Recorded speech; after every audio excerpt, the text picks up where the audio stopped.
Motozikleten ibilgailuen azterketa teknikoa Gernika Lumon egin ahal izango da apirilaren 28an. Aldez aurretik apirilaren 9an ordaindu egin behar izango da.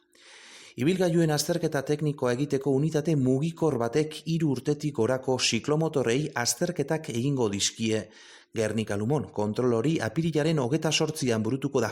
Kortezubi kaleko 9an, aterpetxean gutxienez 20 ibilgailuko taldea egonez geroa. Aldez aurretik apirilaren 9an 11etan tasa ordaindu egin behar izango da berrikuspenaren puntu berean. Araudiak agintzen duenez, antzinatasun hori gainditzen duten motozikleta guztiek abenduaren 31 baino lehen igaro behar dute azterketa teknikoa zirkulazioan jarraitzeko.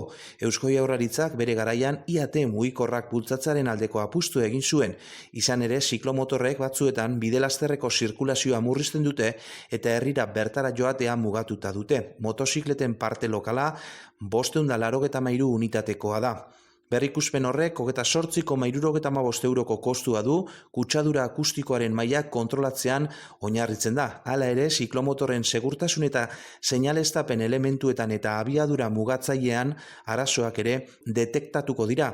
Zalantzaren bat argitu nahi dutenek, ibilgailuen azterketa teknikoaren telefono honetara dei dezakete. 686 900 4 3.